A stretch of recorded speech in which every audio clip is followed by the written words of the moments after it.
Hi, I'm Alex Archbold. I've been buying and selling antiques since I was a kid. Over the years, generations of our family have gotten involved in the business, and I'll search just about anywhere I can to find hidden treasures both big and small. I never know what I'll turn up next. It's about exploring new places, seeing new sights, and having fun. And even though sometimes I get over my head, we try and make things a little better along the way. This is Curiosity Inc. Hi everybody and welcome to today's episode. Oh, it is still nice and warm out. We have a big storm coming behind us, which is a great time for me to dig through my trunk because I got back today from an estate sale and I was able to buy some boxes of collectibles that were there. We're gonna go through it, we're gonna see what we have and get ready to process it. But I'm excited to dig through. Let's see what's in the trunk today and get things going. I know there's a few cool things that I put in there, so I think you'll like it too. Let's go. Alrighty, well here we go. Two good sized boxes full of stuff. I always worry a little bit when you see this on-site restoration. That means they probably had like a flood in the basement or something, and these companies provide those sort of boxes when they've had to do a bit of recovery. But that said, I don't think anything here is damaged to my knowledge, but let's start unpacking the boxes and see what we've got. Okie dokie, box number one. And excuse my band-aid on my thumb there.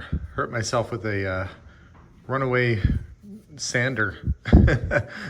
The motor went kaput and it sped up like 5 times faster than it should and shot into my thumb. It was super fun. First thing up, we've got this octagon shape. This is more like Art Nouveau kind of style, so like 1912 to 20 kind of era. And it's a cigar box, and it is Benson & Hedges Lily cigars. That's what was in there originally. Let's see what the inside of this looks like. I wonder if it was, yeah, it's wood lined or cedar lined. Keep them nice and fresh. It's kind of cool. Cigar collectibles are always good. Anything kind of tobacco is interesting, and this is a neat tobacco tin. That side has a sticker on it, but this is Bat plug chewing tobacco, so it's baseball themed. So you get the Philadelphia athletic kind of theme going on there, the Phillies, and you've got the nice tobacco tin. Actually, there's something inside of it too. Another tin. And this is a biscuit tin, Huntley and Palmer biscuits, and it's got that great sort of nostalgic goose and fox on the outside of it. Cool, some tins. There is a set, if I can get these out very carefully, of Pyrex bowls, and I think this is the Verity set, the olive green kind of nesting set. Well, this inner one looks, oh, it looks like the color's almost come off of it, but anyway, this set, if it was in really, really good condition, the whole set could be worth $200 to $300. In this shape, not so much, but the two bowls are good, the little one and the big one, but this medium-sized one, they must have used that the most for their baking. But there's another one here, this looks like a Fire King, and it's in a little bit better shape. Graphics are nice on it. You got the floral pattern, you got the nice crisp white lid. So Fire King dish. Oh, there's another big Fire King at the bottom there. We've got some binoculars. There, I'll do that. I'll switch hands so you don't have to stare at my bandaged thumb. Except I'm stupid with my right hand, apparently. Let's see if we can get these out of here, have a look at them. There we go. Universal field binoculars. They're not military, but they're, you know, a decent, nice old binocular. Seem in pretty good shape, and it's got that nice old leather case to go with it. Those are always fun to have around, especially when you live out in the country. You can look out and see what birds are up in your tree or what squirrel's angry at the other squirrel. Okay, I feel like I'm gonna have to bring some of this stuff out to get to that other bowl. What do we have here? Clear off a little space to have a look. Okay. Got a silver quarter from the 60s. As Queen Elizabeth has her ponytail on the back. 1964. Woodwards from visiting Santa Claus back in the 60s. You get a pin. And then on the other side, look, Roy Rogers, King of the Cowboys. My dad would have liked that. This, I think, must have been a little pill container maybe or something. It looks like it's silver plated, at least anyhow. Green glass. Something you'd put on your nightstand. More buttons. Pops and toys. Used to like going there. Little Oilers button. We've got rosary beads and a cross.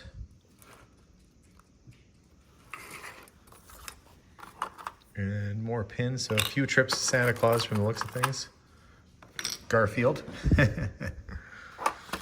Little lady's wristwatch, and that is a Elgin, or Elgin, however you want to say it. Mechanical. Not real popular, those cocktail size watches, but they're kind of cool. There's a Michael Jackson pin back button. He almost has his original face there. I think he just had his nose done at that point. There's a little Hot Wheels Bronco pin. That's cool. I always kind of wanted to have the real Bronco like that with those sunset kind of graphics on it. I always thought that was so cool. Lighthouse of Peggy's Cove, been there. You can go back and watch that video where Melissa and I and the kids go there. Younger version of all of us. Woodward's Toyland. This is a probably a sheriff jelly dessert. They did these hockey coins. And if you get like a star player, they can definitely be collectible. These are kind of just, I mean, they were in the NHL, but they weren't real top players. Tie clip.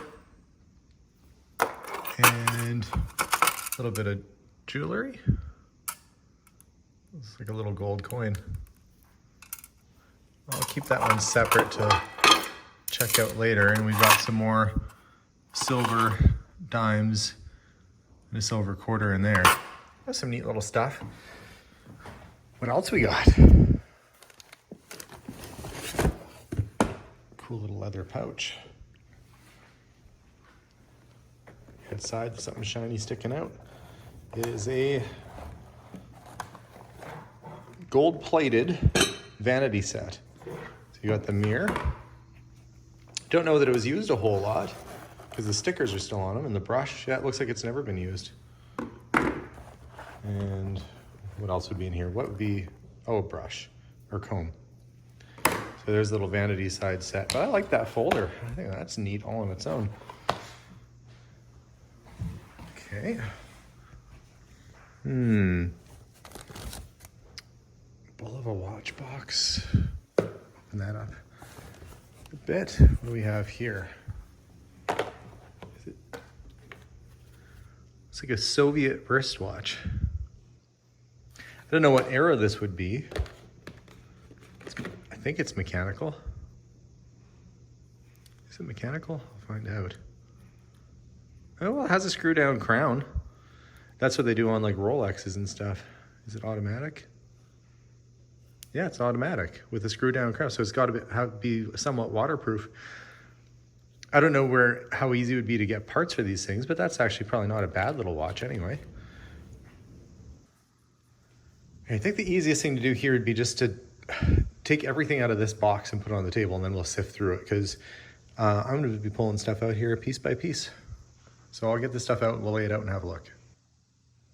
Okay, that's better. I can breathe a little bit now. We've got another vintage Fire King casserole dish, that neat sort of star or snowflake kind of pattern on the side. And it does have its lid. It doesn't seem to have any chips or cracks in it or anything. It's a neat wooden box, actually. It's got this flowery inlay sort of design, and it would have had a lock. And I don't know what came in it originally, but now we've got random feathers. What the heck is that? Made in England. Oh, from Vancouver, BC. It's a little button hook. Hat pins. That's what it looks like, or hairpins. Yep. Okay, got some costume jewelry, which is not always to be overlooked because sometimes you end up with some good pieces. This one looks like it's sort of a multi-strand situation. Probably not terribly old. That one is gold plated. I don't think it's actual gold. Be a pretty good chunk of gold if it was. I will double check it just for the heck of it, but I really doubt that that's... Could you imagine? That would be like a huge amount of gold. I can see the plating kind of wearing through on it, but tiny little car eraser for some reason. What is this? Cloves. Clove oil for the relief of toothache. Tiny little perfume bottle. Doesn't look like there's any perfume left in it. I don't know what the brand was. I can't really make out the name. Fancy little shoehorn. Compact. Just sort of random odd ladies accessories. What's this? Feeling this looks like it's going to be like another, yeah, it's a compact. The mirror's broken. But it actually still has its little, it still has a bit of it left in there. All right, well, I mean, if that's real gold, that would be pretty good. We'll set that aside. We'll check that out later. Crown Royal bag. No Crown Royal though. It's a neat little box. And it has a silver, looks like a little silver keepsake bracelet and a little silver pin. It says Leduc, which is a town near us, a little silver pin from the town of Leduc. Not far from where I am at all. You can see we got some watches in this bag, so dump these out and have a look. Pocket watch, I like pocket watches just fine. You know, there's an episode I traded off my whole pocket watch collection for a wristwatch, and okay, this one's winding.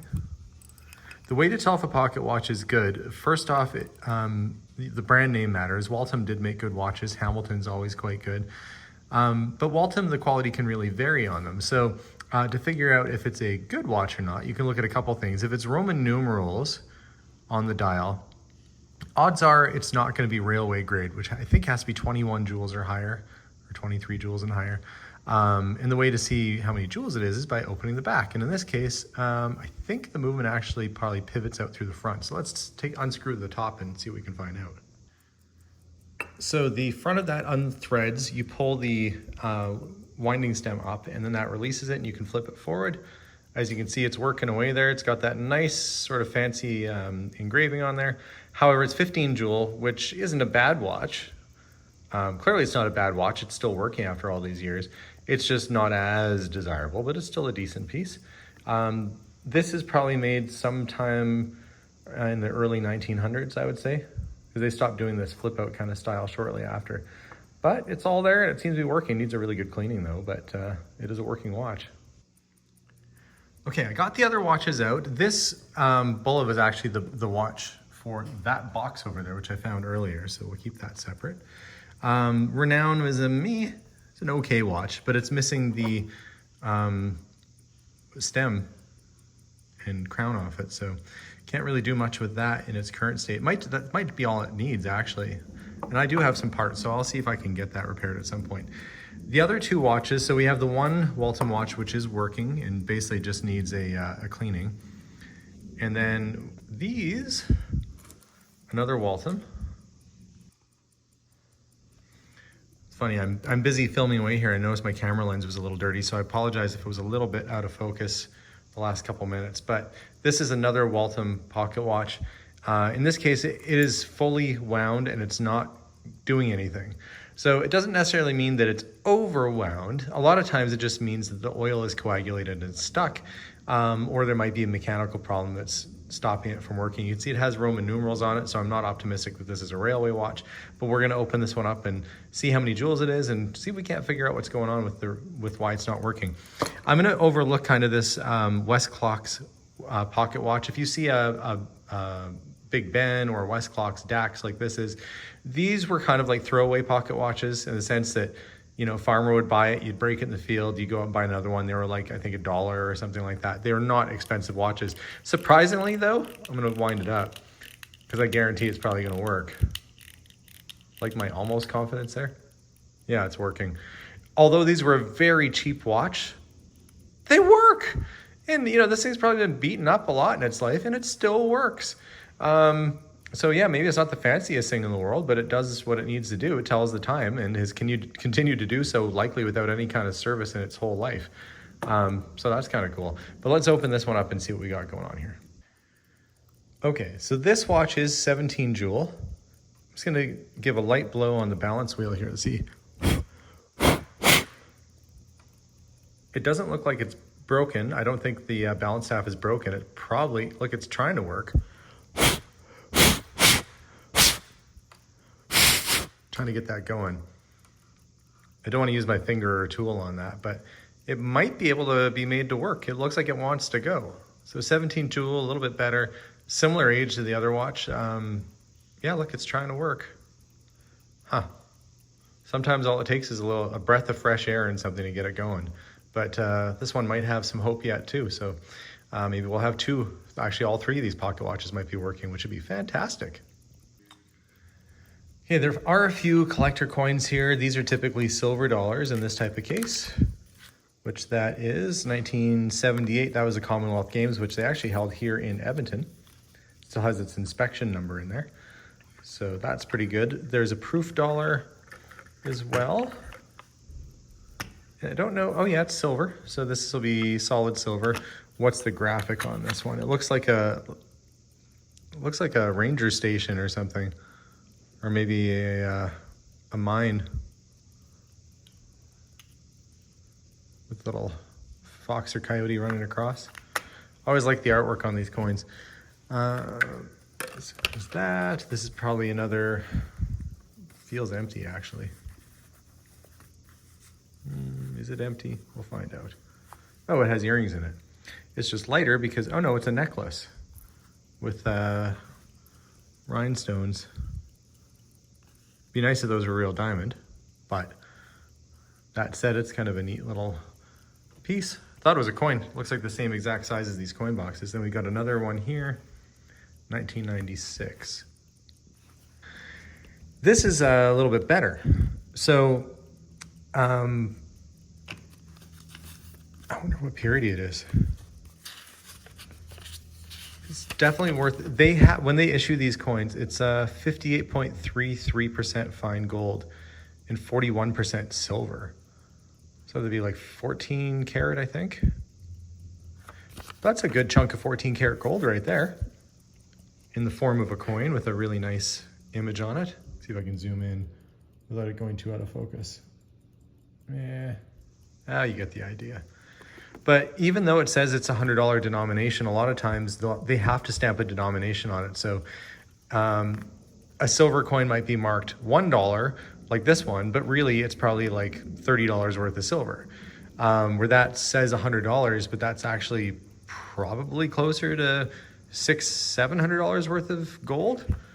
So that's pretty sweet. That pretty much covers the cost of what I paid for everything. So that's pretty good. I didn't even get to this other jewelry box yet. I'm gonna put that over there with this other gold piece that I'm gonna check out. I don't think that's gonna be real gold. I think it's gonna be plated, but that's pretty nifty. Let's keep all this stuff together actually. Gotta start keeping things sorted and organized. Oh, there's another wristwatch. Whitnauer. This one looks new, or new-ish. And it's a tank style watch, and it has a little diamond in it and the Purdy's chocolate logo. Do you guys have Purdy's chocolates where you are? We do here. They're kind of a nice little, they have ice cream and chocolates and just generally sweets. And I was told that this estate that I was purchasing from, the person's mom was a manager with Purdy's chocolate. So this must have been like an anniversary or a congratulations gift from the company. So that's pretty cool. When you get branded stuff like that, it generally helps the value out a little bit, because it was specially made just for that company, probably in pretty small numbers too.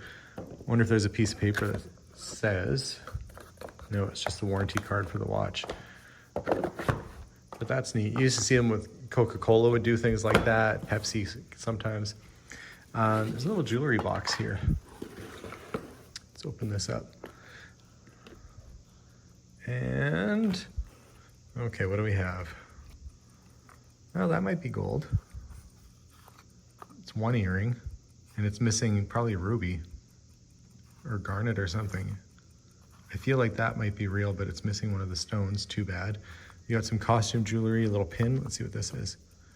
A 1919 Investor. I wonder what that was. Probably for buying victory bonds, or that'd be after World War I, so probably wouldn't be war bonds, but okay, so a few little costume pieces.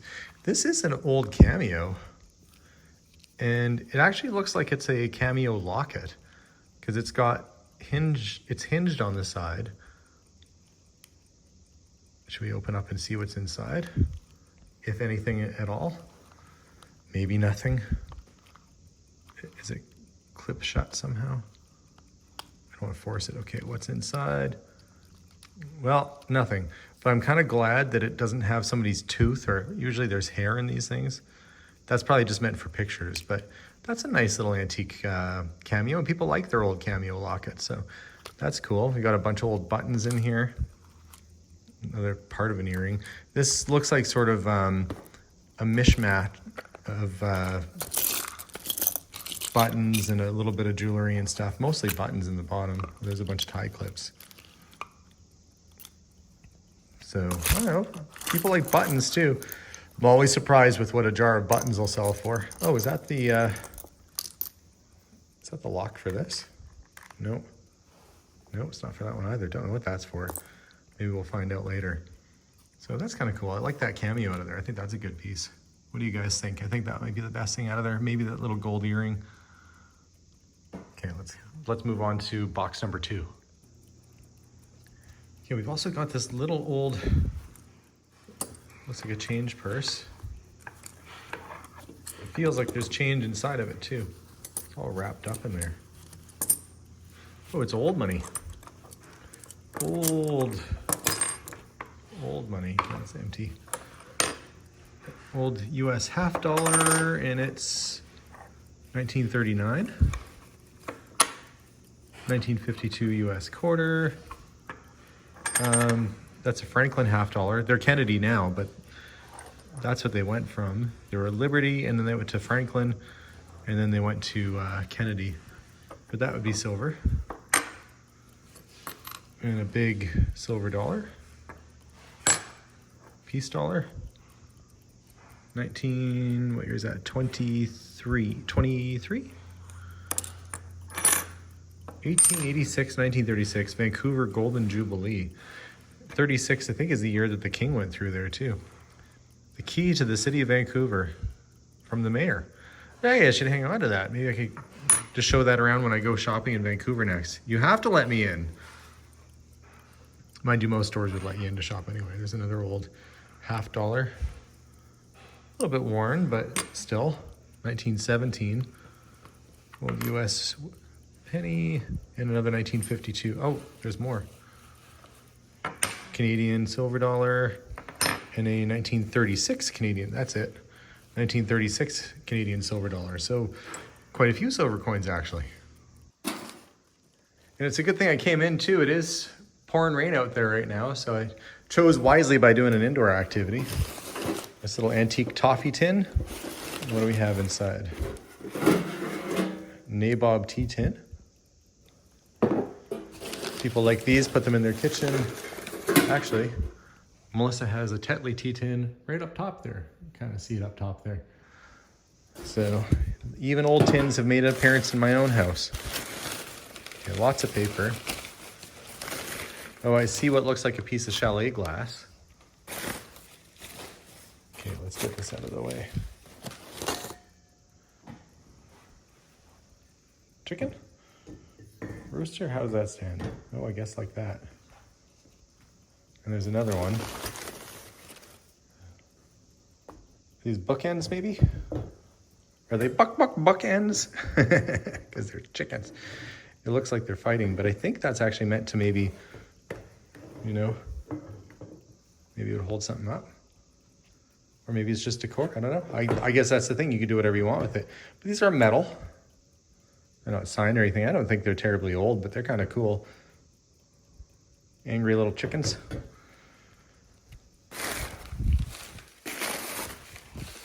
Okay, some red glass. Lots of paper. Lots of paper. I want to be careful. You don't want to pick these things up. Your instinct would be to grab it by that and pull, but that's exactly the opposite of what you want to do. Okay, this is like mid-century sort of art glass. So there's a red sort of bowl, blown glass or art glass bowl. Make sure there's nothing else in or under the paper here. And is it going to be broken? No, I think we're okay actually. Let's see. These are forever broken. This one actually, I thought it was missing because sometimes they come up like that, but it was meant to curl in. I think it's actually just fine. It was meant to be like that. Those are always kind of a killer piece, especially when they're undamaged like that. They usually sell pretty well. I think we've sold some at auction before. They've gotten $100 to $150 for something like that. And you come across them every once in a while at a yard sale, or in this case, an estate sale. So certainly worth picking up. We got two in great shape. I think, I don't want to say that's a bitty that's all folks, but I think a bitty that's all folks. But that's a pretty good haul of stuff out of these boxes. And some stuff, like the contents of that wooden box, weren't really that fantastic. And, you know, although this had mainly buttons in it, there was a nice cameo and maybe a gold earring. So obviously the best find today was the $100 gold coin. That is a good piece, and that will pay for, more than pay for what I paid for the whole works here. So pretty good little score. Now to get this all cleaned back up again so we can have our dining room table back. So thanks very much for watching today's episode, guys. I'm gonna finish sorting this stuff up and keep having fun and finding cool things. So make sure to subscribe if you haven't done that already. Work ahead of me, but it's lots of fun. Couldn't ask for a better job than to go and find cool treasures in people's basements. This was a good one. So guys, make sure to tune in for more episodes. We'll see you all soon. And as always, bye for now.